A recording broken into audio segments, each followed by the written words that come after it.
Entitled Bride caused damages to our family resort after I refused early check-in. Then I discovered she was planning to sue us the entire time and had been recording family conversations to build a legal case against us. I work at my family's small mountain resort that my parents built from nothing 20 years ago. We have 12 cabins and a main lodge where guests check in. My older brother Brandon, 32M, got engaged to his girlfriend Harper, 29F, last year, and they decided to have their wedding at our resort since we give family discounts. Let me give you some background about our setup. 3 years ago, my parents renovated 2 of our cabins and connected them with a covered walkway to create what we call the Mountain View Suite. One cabin has a master bedroom with a king bed and full bathroom with a jetted tub. The other cabin has a living area with a pull-out sofa, kitchenette, and half bathroom. There's also a deck that overlooks the valley. It's our most popular booking for weddings because the bride can get ready in one cabin while the groom uses the other. Brandon and Harper booked the Mountain View Suite and 3 other cabins for their wedding party 6 months in advance. The wedding was set for a Saturday in September, which is peak season for us. Harper called me about 2 months before the wedding asking if they could check in Friday morning instead of the standard 4 p.m. time. I explained that our previous guests wouldn't check out until 11 a.m. Friday, and housekeeping needed time to clean and prepare the cabins. I told her the only way to guarantee an early check-in was to book Thursday night as well, which would cost an extra $400 for the suite. Harper got upset and said that was ridiculous for just a few extra hours. She said other places let people check in early for free. I explained that during peak season, we're usually fully booked, and the Thursday night guests in their cabins were a family celebrating their anniversary. Harper kept calling every few weeks asking about the early check-in. Each time I explained the same thing. The anniversary couple had booked their stay 8 months in advance, and I couldn't just kick them out. I offered to put in a request for early checkout, but I was clear there were no guarantees. Harper seemed to think that meant it would definitely happen. 2 weeks before the wedding, Harper called again. I had to tell her that the anniversary couple confirmed they were staying until checkout time Friday morning because they had planned activities in town. Harper accused me of not trying hard enough to accommodate family. She said I was being selfish and that any decent person would have made it work by now. I reminded her that she could still book Thursday night. She said it was unfair to charge extra when I should just ask the other guests to leave early. I explained that asking guests to cut their vacation short wasn't professional, especially when they had paid full price and booked first. Harper hung up on me. The Thursday before the wedding, Harper called one more time. She said she had hired a photographer and makeup artist who were arriving at the resort at 10 a.m. Friday.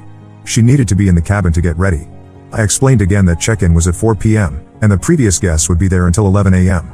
She said I was ruining her wedding day and that she would never forgive me if this wasn't resolved. Friday morning arrived, and sure enough, Harper and her wedding party showed up at 9:30 a.m. The anniversary couple was still in the Mountain View Suite, enjoying their last morning. Harper marched into the lodge and demanded the keys to her cabin. I explained that the previous guests were still there and wouldn't be checking out for another hour and a half. Harper started yelling that she had a wedding to prepare for and that I needed to fix this immediately. Her maid of honor, Jessica, 28F, came in and asked what the problem was. I explained the situation, and Jessica looked surprised. She said Harper had told everyone they could check in early and had scheduled a photographer based on that. Jessica asked if we could at least knock on the door and ask the anniversary couple to leave. I refused to do that. The anniversary couple had paid for their room through Friday morning, and I wasn't going to harass them on behalf of another guest who hadn't followed proper procedures. Harper started crying and said I was destroying her special day. She called my parents, who were at another property we owned 2 hours away. My dad called me back and asked what was happening.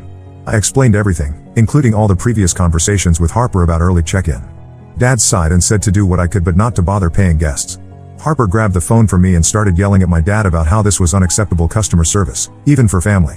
Meanwhile, the anniversary couple came down to check out. They heard Harper yelling in the background and asked if everything was okay. I apologized for the commotion and thanked them for their stay. They mentioned they had heard someone pounding on their cabin door earlier and shouting about a wedding. Harper had apparently gone to their cabin and demanded they leave immediately. After the anniversary couple left, I told Harper the cleaning crew would need at least an hour to prepare the suite. She said that was unacceptable because her photographer was already setting up equipment in the main lodge. I offered to let the wedding party use the lodge's conference room to get ready while we cleaned their cabin. Harper said the conference room was too small and didn't have good lighting for photos. Brandon arrived around noon with his groomsmen. He asked why everyone looked stressed. When I explained what had happened, he got angry at Harper for not booking Thursday night like I had suggested. They had a loud argument in the lobby while guests from other cabins walked through. Harper accused Brandon of taking my side over hers. Brandon said he was embarrassed by her behavior and that she should have listened to me months ago. Harper's mother, Linda, 55F, arrived and immediately started yelling at me about the poor service. She said at her daughter's first wedding, the hotel had accommodated every request. I didn't know Harper had been married before, and apparently neither did Brandon based on his reaction. That led to another argument between Harper and Brandon, with Linda trying to defend Harper's previous marriage. The photographer and makeup artist arrived while everyone was still arguing. They set up in the conference room, but Harper refused to get ready there. She kept saying she had paid for the Mountain View suite and should be able to use it immediately. The makeup artist said they were on a tight schedule and needed to start soon. By 2 p.m., the cleaning crew had finished the suite. Harper and her wedding party finally moved their things over, but she was still complaining about lost time.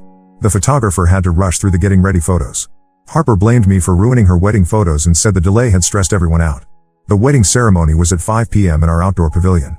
Everything seemed to go smoothly during the actual ceremony and reception. Harper smiled for photos and acted like nothing had happened. But I noticed she avoided talking to me and gave me dirty looks whenever our paths crossed. After the reception, the wedding party went back to their cabins. I thought the drama was over, but I was wrong. Around 1 a.m., I got a call from our night security guard. Someone had damaged property in the Mountain View suite.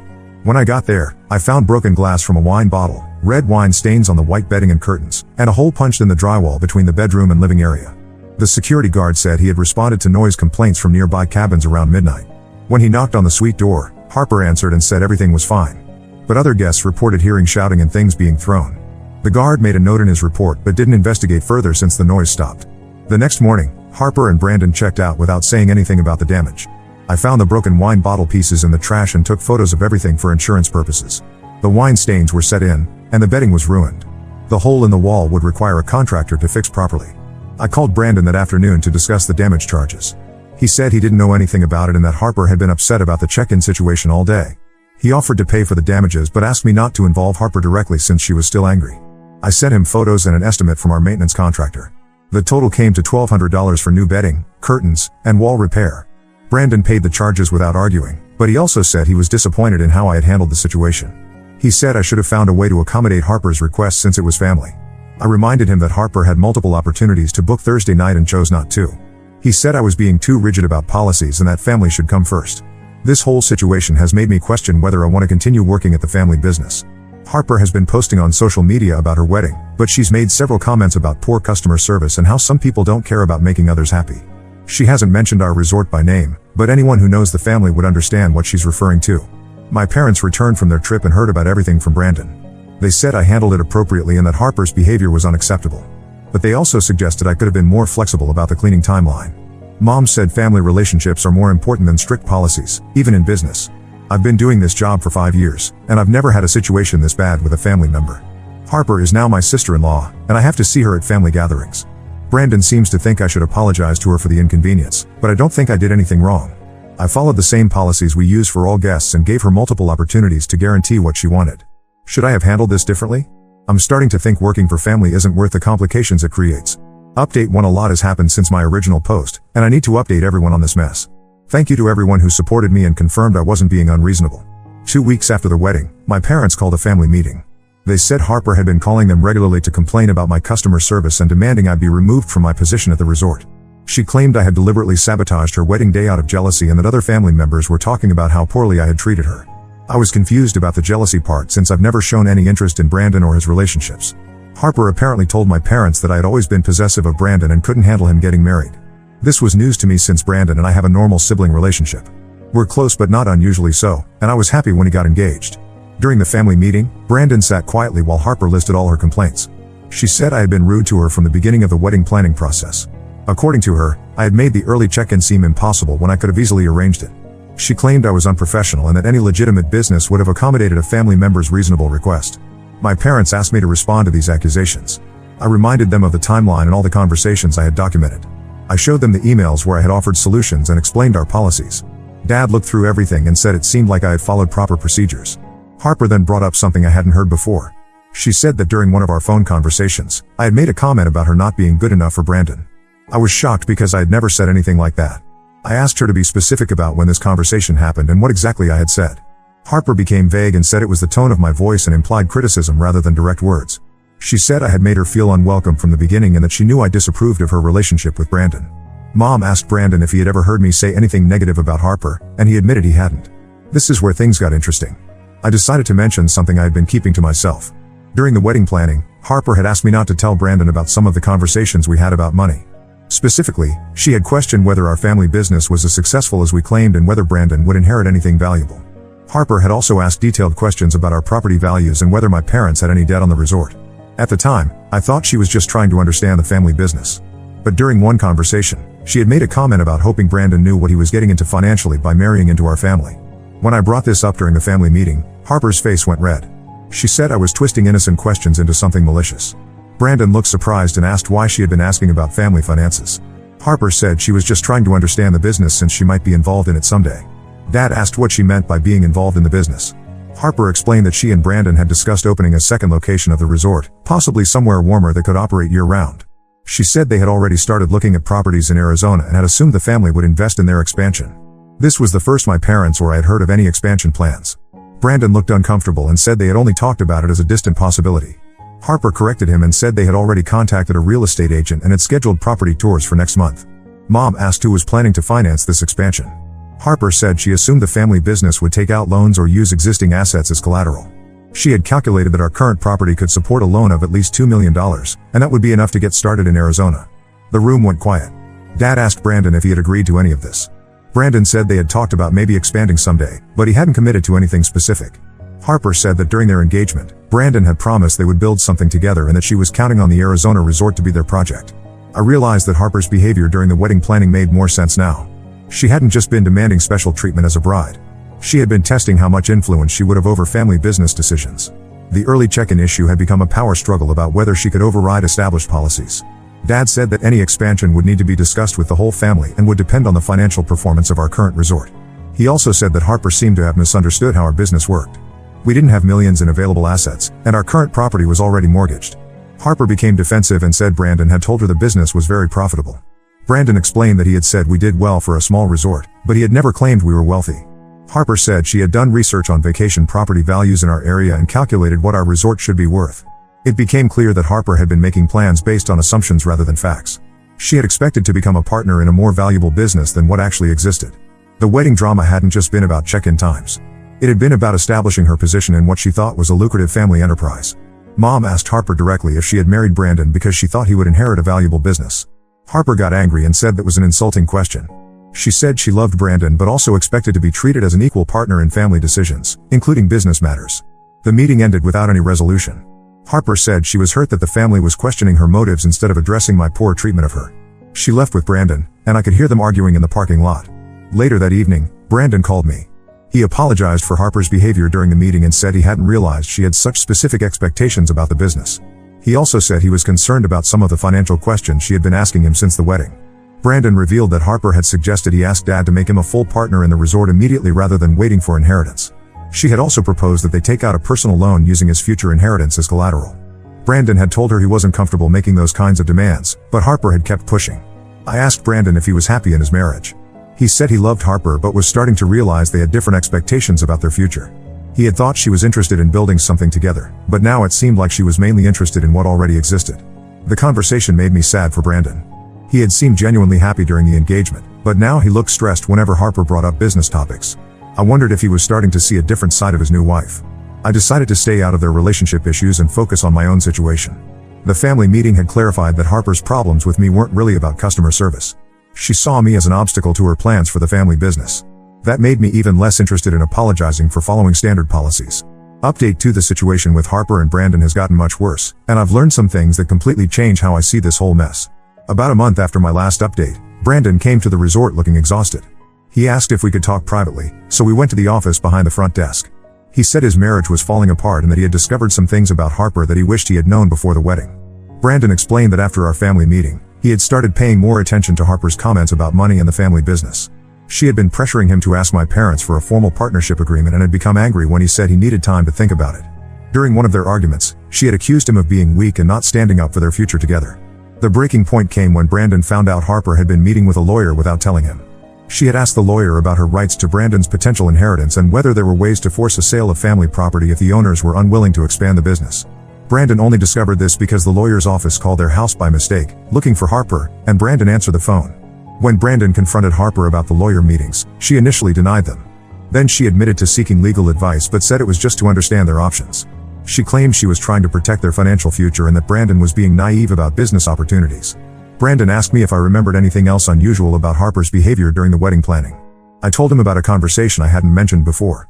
Harper had asked me specific questions about our insurance policies and whether the resort property was held in a trust or directly owned by my parents. She had also wanted to know if Brandon was listed on any of the property deeds. At the time, I had thought she was just trying to understand the family structure. Now I realized she had been gathering information for some other purpose. I shared with Brandon that Harper had also asked about our guest booking system and whether we kept financial records going back several years. Brandon looked sick when I told him this. He said the lawyer Harper had consulted specialized in family business disputes and partition sales. A partition sale is when someone with a legal interest in property can force its sale even if other owners don't want to sell. Brandon was worried that Harper was planning some kind of legal action against our family. I asked Brandon what he wanted to do with this information. He said he needed to talk to Mom and Dad but was embarrassed about bringing more drama to the family. He felt responsible for Harper's behavior and guilty about the problems she had created. 2 days later, Dad called me and said Brandon had told them about Harper's lawyer meetings.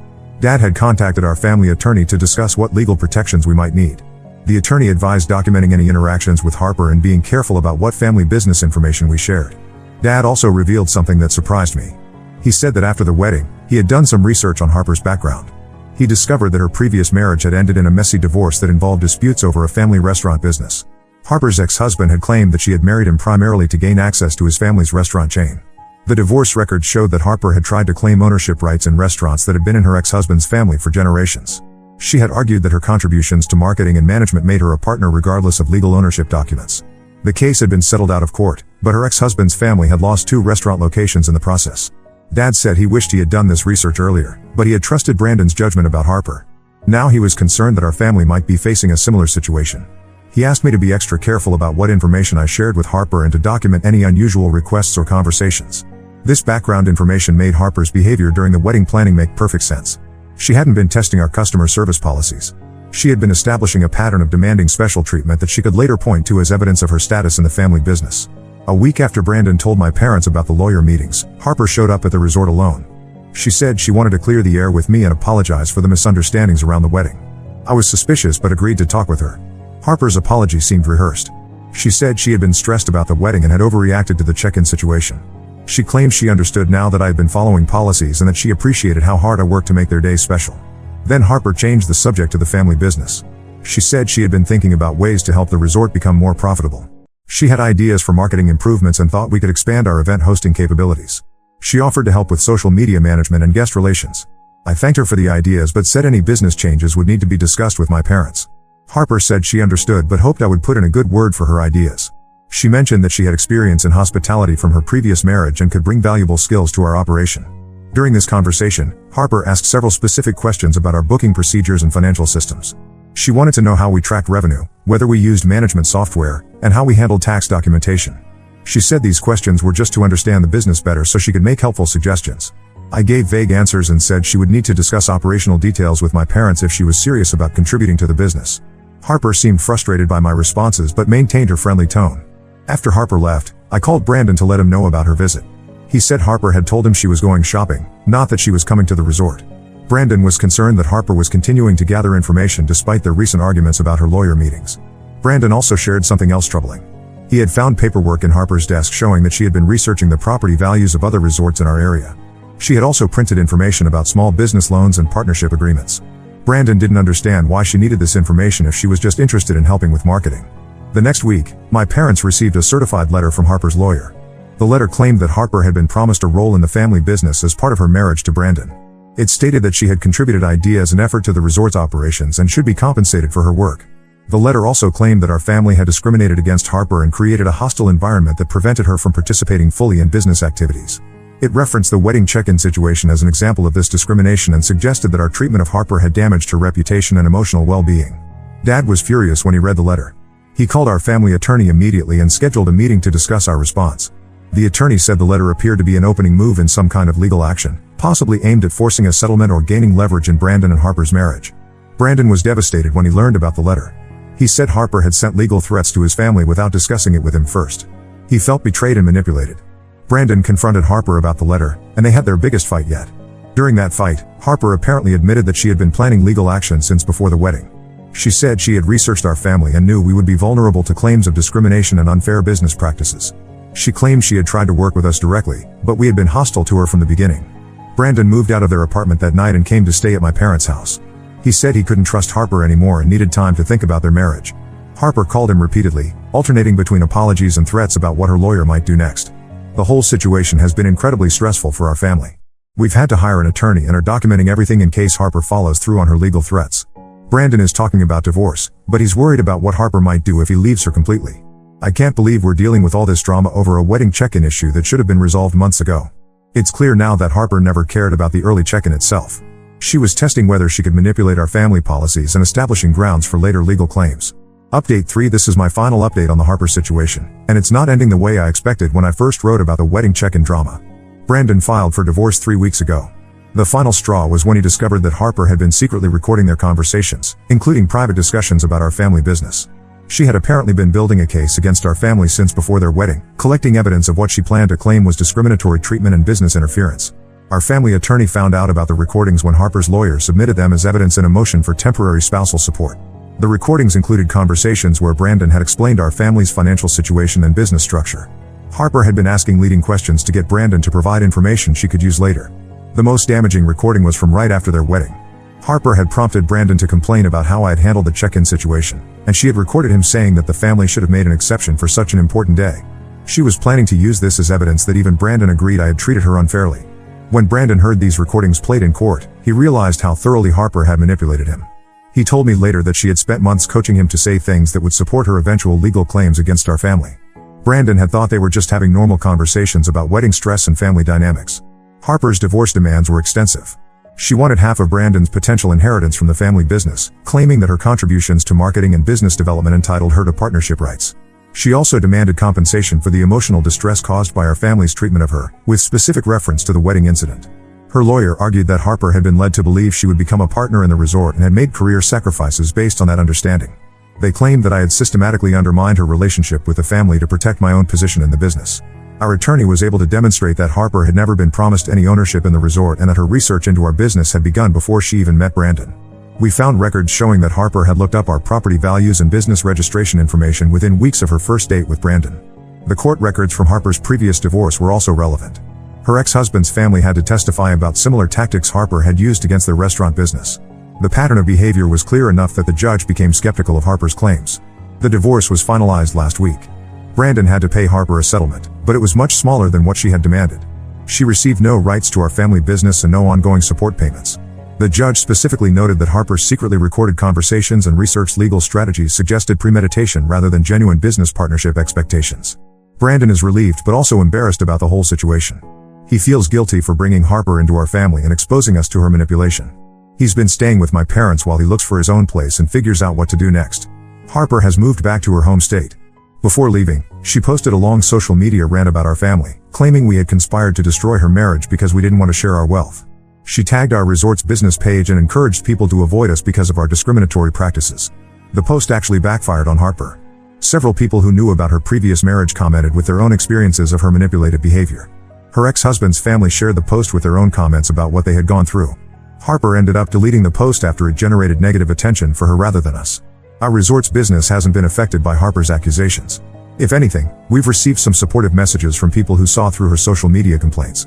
Several guests have mentioned that they appreciated our consistent policies and professional handling of difficult situations. I've decided to stay with the family business for now. This whole experience has actually made me more confident in my ability to handle challenging customers and family dynamics. I learned that following proper procedures and documenting everything was the right approach, even when dealing with family members. Brandon is slowly recovering from the marriage and divorce. He's been helping out at the resort part-time while he decides what he wants to do long-term. He's apologized repeatedly for Harper's behavior and has taken responsibility for not seeing the warning signs earlier. Our family relationships are healing, but it's taken time. Mom was initially worried that the legal drama would damage our business reputation. Dad was angry about the money we had to spend on attorneys and the stress Harper caused everyone. I think we're all more cautious now about sharing business information and more aware of how someone could potentially exploit our family connections. We've updated our employee handbook and partnership policies to be clearer about ownership and decision-making processes. The wedding industry can be challenging because people have such high emotions and expectations around their special day. But this situation taught me that sometimes the drama isn't really about the wedding at all. Harper's behavior during the check-in conflict was just the beginning of a much larger scheme that had been planned for months. I'm glad I trusted my instincts and stuck to our policies despite the family pressure. If I had given in to Harper's demands about early check-in, it would have set a precedent that she could override our business procedures whenever she wanted. That would have made her eventual legal claims much stronger. Looking back, I realized that Harper never cared about getting into her cabin a few hours early. She cared about establishing that she had special authority over our business operations and that I would defer to her wishes. The wedding check-in was a test run for much bigger demands that were coming later. Brandon learned a hard lesson about the importance of really knowing someone before making major life commitments. He's dating again now, but he's much more careful about discussing family business with romantic partners. He's also more protective of our parents and the resort. As for me, I'm more confident in my role at the family business and better prepared to handle similar situations in the future. I know now that being professional and following procedures isn't the same as being inflexible or unwelcoming. Sometimes protecting your family means saying no to unreasonable demands, even when they come from other family members. Now let's move to the next story. Story 2. I found a note in my husband's phone calling me fat and ugly, then discovered he was having secret dinners with his gym partner behind my back. 32F, need help processing something that happened last weekend. First, let me give some background so everyone understands our situation better. I've been married to Archie, 34M, for 6 years, together for 8. We met at a college reunion through my roommate Kate, who worked with Archie. I wasn't looking for a relationship then. I had just ended a 5-year relationship with Tom, my college boyfriend, who my parents thought was perfect for me because he was in medical school. Archie was different from anyone I'd dated before. He worked in IT, loved video games, and made me laugh constantly. We started as friends, hanging out in group settings, until one day he asked me out. I was hesitant because Kate warned me that Archie had trust issues from his previous relationship where his ex cheated on him with his friend. But he was so genuine and kind that I decided to give it a shot. Our dating period was amazing. We did everything together, hiking, gaming, trying new restaurants. He even learned to grade papers with me. I'm a high school teacher. My parents weren't thrilled because they still thought I should have stayed with Tom, but they came around when they saw how happy I was. Archie proposed after 2 years at the same arcade where we had our first date. I was always curvy but athletic before pregnancy. I played volleyball in college and kept up with recreational leagues until I got pregnant with Zoe. The pregnancy was rough. I had severe morning sickness for 7 months and was put on bed rest for the last 6 weeks. I gained 65 pounds. After Zoe was born, I developed postpartum depression and struggled to lose the weight. Archie seemed supportive at first. He took care of everything when I could barely get out of bed, handled night feedings so I could sleep, and kept telling me I was beautiful. When I went back to teaching after my maternity leave, he adjusted his work schedule so we could manage childcare. Everything seemed fine on the surface. But over the last year, I noticed small changes. He stopped initiating intimacy. When I tried, he'd say he was tired from work. He no longer suggested date nights. When we took family photos, he'd only post ones where Zoe and he were in frame. I told myself I was being paranoid. Last weekend changed everything. Archie was cooking dinner while I was reading in the living room. Zoe was napping, and it was one of those rare peaceful moments. He asked me to check a recipe on his phone since his hands were messy from cooking. We've always had complete access to each other's phones. It was something we agreed on early in our relationship after his experience with his cheating ex. While looking for the recipe, I saw a notes widget with my name on it. I assumed it was a shopping list or maybe gift ideas since our anniversary is coming up. I wish I had never opened it. The note was dated 3 days ago. It started with things to process about Emily and went downhill from there. He wrote about how he barely recognizes me anymore, how my double chin makes my face look swollen, and how my stretchy pants and oversized shirts make me look like I've given up. He mentioned missing my old body and how he finds himself looking at my old Instagram photos to remember how attractive I used to be. The worst part was him writing that he feels trapped, that he loves me as Zoe's mother but isn't attracted to me anymore. He wrote that he feels guilty for these thoughts but can't help comparing me to other moms at Zoe's daycare who bounced back after pregnancy. I quietly put his phone back and went to check on Zoe, who was still sleeping. I sat in her room crying silently, looking at her perfect little face, and wondering if her father regrets choosing me to be her mother. Since then, I've been going through the motions. I get up, get Zoe ready, go to work, teach my students, come home, take care of Zoe, and go to bed. Archie keeps asking what's wrong, saying I seem distant. How do I tell him I know he finds me repulsive? My sister Amy thinks I should confront him. She says marriage is about honesty and that maybe this could lead to a productive conversation. My best friend Laura suggested couples counseling, but the thought of sitting in front of a stranger while my husband lists all the ways I've let myself go makes me want to throw up. I haven't told my parents because I know exactly what would happen. My mom would call Tom's mom, they're still friends, to mention that Tom is divorced now and has his own medical practice. My dad would give me that I told you so look he perfected when I chose teaching over law school. The thing is, Archie isn't cruel to me. He still says I love you every day, helps with Zoe, and does his share of housework. If I hadn't seen that note, I might have continued thinking we were just in a rough patch that would pass. But now I can't unsee his words. Every time he looks at me, I wonder if he's thinking about how fat I am. Every time he says he's not in the mood, I assume it's because I disgust him. I've started wearing even baggier clothes, if that's possible. I skip meals when he's around so he doesn't have to watch me eat. I take showers in the dark so I don't have to see myself. When Zoe wants to take selfies with mommy, her new favorite thing, I find excuses to avoid it. I know I should probably talk to him, but I'm scared of what else he might say. What if the note was just the tip of the iceberg? What if he admits he's been thinking about leaving? Zoe adores her dad, and I can't imagine putting her through a divorce just because her mom got fat. I'm looking for advice that doesn't involve immediately ending my marriage. Zoe needs both her parents, and despite everything, I still love Archie. I just don't know how to move forward knowing what he really thinks of me. Edit, I'm overwhelmed by all the responses. Thank you for your support. To clarify, Archie has never verbally criticized my appearance and still tells me he loves me. That's what makes this so confusing. Edit 2, please stop sending me weight loss tips and diet plans. This isn't about my weight, it's about trust and respect in my marriage. Update 1 first, I want to thank everyone who commented on my original post. Your support gave me the courage to finally confront Archie about what I found. But things haven't gone the way I hoped, and everything is so much worse now. After reading all your comments, I decided to talk to Archie last Saturday when Zoe was at my sister's for her weekly playdate with her cousins. I had it all planned out. I'd calmly tell him what I found and we'd have an honest discussion about our marriage.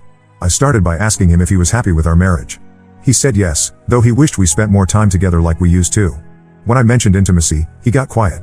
That's when I told him about finding the note on his phone. His reaction shocked me. Instead of apologizing, he got angry. He stood up and started pacing, asking why I was snooping through his private thoughts. I reminded him that we've always shared phones and that I wasn't snooping. The note was right there on his widget. He said that doesn't give me the right to read his personal notes, that they're like a diary. When I stayed calm and asked if we could discuss the content of the note rather than how I found it, things got worse. He admitted that yes, he finds my current appearance unattractive. He said he still loves me but wishes I'd try harder to look like I used to. He mentioned how other moms at Zoe's daycare managed to stay fit despite having kids. I was trying to hold it together, but then he said something that broke me. He said he's been patient about my weight for 2 years, hoping I'd snap out of it and care about my appearance again. As if I've been deliberately choosing to look this way despite him. Through tears, I told him about my struggles with postpartum depression, how I still sometimes look at Zoe and feel guilty for not being a good enough mother, how his withdrawal of affection made everything worse. He seemed uncomfortable and said he didn't know how to handle my emotional outbursts. That's when his phone buzzed. A message preview popped up from his mother Sandra. Found another great deal on that weight loss program we discussed. Don't forget to mention it to Emily gently. My heart stopped. I asked him what that was about, and he tried to dismiss it. But after I pressed him, he admitted that he's been talking to his mother about my weight for months. Sandra, who has always made little digs about my appearance, has apparently been sending him links to weight loss programs, plastic surgeons, and even those sketchy supplement programs. I felt like I couldn't breathe. Not only has my husband been secretly disgusted by me, but he's been discussing my body with his mother? I grabbed his phone, he didn't stop me this time, and scrolled through their messages. There were dozens of conversations about me, with Sandra saying things like no wonder you're not intimate anymore and you shouldn't have to settle for this. When I confronted Sandra directly by calling her, she had the audacity to say she's just concerned about my health and her son's happiness. She said watching me let myself go has been hard for her because she wants her son to have an attractive wife. Archie stood there while his mother said these things and only offered a weak mom, maybe tone it down. I packed a bag and moved into our guest bedroom that night. Archie says I'm overreacting. He tried to justify everything by saying most men think about their wives' appearances but just don't say it out loud. He said Sandra means well and that I'm being too sensitive. When I brought up how they've been discussing my body behind my back, he said he needed someone to talk to about his struggles. My sister Amy has offered me and Zoe her spare room. She's furious with Archie and Sandra. She reminded me that Sandra did something similar to Archie's previous girlfriend before me, constantly criticized her appearance until she developed an eating disorder. I didn't know about this because Archie always said they broke up due to different life goals. Archie keeps apologizing, not for what he wrote or discussed with his mother, but for letting me find out this way. He promised to stop discussing me with Sandra, but last night I heard him on the phone with her in the garage, telling her I'm being unreasonable and need time to calm down. I don't know what to do anymore. Every time I look at Archie, I see him and his mother dissecting my appearance. When he tries to touch me, even just to pat my shoulder, I flinch. Zoe asked me why I'm sleeping in the guest room, and I don't know what to tell her. The worst part? I found myself Googling those weight loss programs Sandra suggested. For a moment, I actually considered trying them just to make them both happy. Then I caught myself and realized how messed up that is. I haven't decided if I'm going to take Amy up on her offer yet. Part of me wants to run away, but another part feels like that would prove them right, that I'm too emotional and can't handle difficult conversations. Archie says he wants us to move past this, that we can work on our issues together. But how do I move past knowing my husband and his mother have been having secret conversations about my body? How do I ever feel comfortable around either of them again? Edit, to those asking about marriage counseling, Archie says he'll go if I insist, but he thinks we can handle this ourselves if I just try to see his perspective. Edit 2, please stop messaging me about how I'm teaching my daughter it's okay to be unhealthy. This isn't about health, it's about trust and respect. Update 2 things have taken an unexpected and devastating turn. After my last update, I did move to Amy's place with Zoe, just to get some space and clear my head. I only posted about the separation on Facebook because I needed to explain why Zoe and I weren't at family events.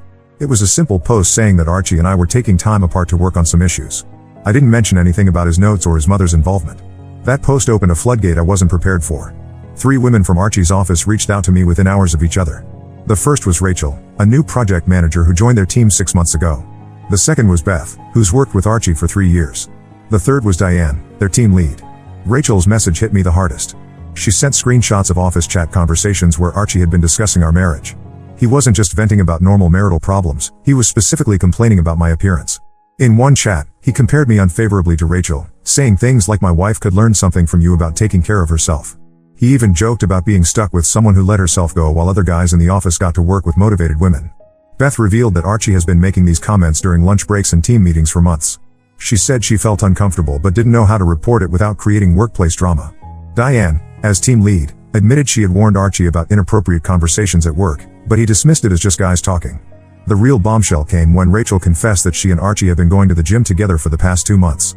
They work out 3 times a week before coming to the office. She said nothing inappropriate happened, but she felt guilty keeping it from me, especially after seeing those chat messages. I confronted Archie with the screenshots. At first, he tried to play it off as workplace banter that I was taking too seriously. But when I mentioned Rachel and the gym sessions, he broke down. He admitted to everything, the gym sessions, the workplace comments, and yes, comparing me to Rachel. I checked his phone again, he gave me his password as a sign of transparency, and found dozens of workout selfies with Rachel. They're both sweaty and smiling in gym mirrors, looking like a perfect fit couple. He even captioned one finally found a workout partner who keeps me motivated. The date showed he took that picture 2 days after I found his original note about my appearance. Archie swears nothing physical has happened between them. He said Rachel is just a friend who shares his interest in fitness. When I asked why he never invited me to join them at the gym, he said he didn't think I'd be able to keep up with their routine. The way he said it, with this mixture of pity and disdain, made me realize how little he respects me. I asked Archie to move out temporarily. He's staying with his mother, which has made everything worse. Sandra has been calling every family member who will listen, telling them I'm breaking up her son's marriage over a few harmless comments about health. She's painting Rachel as some kind of fitness mentor who's just trying to help our family. Some relatives are taking her side. Archie's aunt called me selfish for not appreciating his honesty about my health. His cousin, who struggled with weight herself, suggested I should be grateful that Archie cares enough to want me to be better. Even my own mother, who never liked Archie, said maybe I should try working out with them if it would save my marriage. They don't get it. This isn't about weight anymore. It's about my husband sharing private details of our marriage with his coworkers, making me the subject of office gossip, and secretly spending time with another woman while putting me down. It's about him letting his mother interfere in our marriage and turn family against me. Zoe asked me yesterday when we're going home. I didn't know what to tell her. How do I explain to a 2-year-old that daddy would rather go to the gym with his pretty coworker than spend time with us? Archie keeps texting that he wants to work things out, that he'll stop going to the gym with Rachel if it bothers me that much. But he still doesn't see what he did wrong. In his mind, he's the victim of a wife who let herself go and now won't let him have female friends. I have an appointment with a lawyer next week. I'm not saying it's definitely over, but I need to know my options. At this point, I don't know what hurts more, the betrayal of trust or the realization that my husband has so little respect for me. Edit, stop telling me the gym selfies prove they're having an affair. I have enough to deal with without jumping to conclusions.